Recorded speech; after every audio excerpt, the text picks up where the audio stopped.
আসসালামু আলাইকুম। InferiorAK চ্যানেলে আপনাদের সবাইকে স্বাগতম। তো আজকে আমি পাইথনের একটা অপারেটর নিয়ে কথা বলবো, সেটা হচ্ছে Walrus অপারেটর। তো এটা Python 3.8 থেকে কাজ করে। তা এবার একটা ফাইল ক্রিয়েট করে নিই। Suppose Python walrus.py। তো আমি এখানে সিম্পলি একটা ভ্যারিয়েবল ডিক্লেয়ার করলাম। Suppose v is equal to man, এটাকে প্রিন্ট করাই, প্রিন্ট v। তো এইখানটাতে দেখা যাচ্ছে ওটা সিম্পলি প্রিন্ট হয়ে গেছে, কিন্তু কাজটাকে আমি যদি এরকম করতাম, আলাদাভাবে ভ্যারিয়েবল ডিক্লেয়ার না করে যদি আমি এইভাবে কাজটা করি, clone is equal and then এইখানটাতে স্ট্রিংটা, এবার আমি এটা রান করাই, তো এখানেও কিন্তু কাজটা সেম হয়েছে।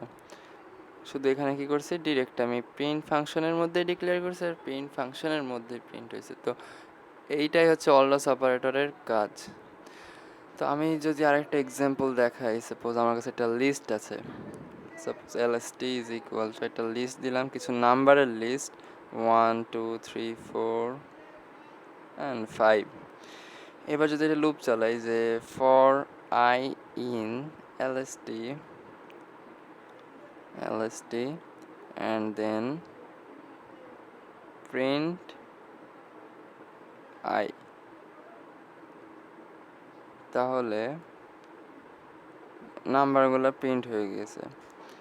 এবার আমি এটা কীভাবে করি, ফর জি ইন, সাপোজ এটাকে আমি কপি করি। তো এই ক্ষেত্রে যদি আমি এটা এখানে অলরাস অপারেটর দিয়ে ইউজ করি, তার একটা ব্র্যাকেট অবশ্যই দিতে হবে, এবং তারপর এখানটাতে অলরাস অপারেটরটা দিলাম, আর ভ্যারিয়েবলের নামটাও চেঞ্জ করে দিই, তাহলে বুঝতে সুবিধা হবে, আর সংখ্যাও চেঞ্জ করি একটু, সাপোজ এইগুলো দিলাম। এবার ক্লোন, এবার অ্যাজ ইউজুয়াল প্রিন্ট করে দিলাম জি। এবার ওকে, তো এখানেও কিন্তু কাজটা সেম হয়েছে। তো এটাই হচ্ছে অলরাস অপারেটর কাজ। তো এখানটাতে কোড ছোট হয়েছে, লাইন কম লাগছে। তো একটা কোড লেখার ভালো একটা দিক হচ্ছে কোডটাকে যত ছোটোভাবে লেখা যায়। তো এই ক্ষেত্রে এটা ইউজ করা খুবই কাজের। আর অনেক সময় তো অনেক কোড লেখা হয়ে গেলে নিজের কোড নিজেই বোঝা যায় না। তো যাই হোক, আজকের মতো এইটুকুই। ধন্যবাদ।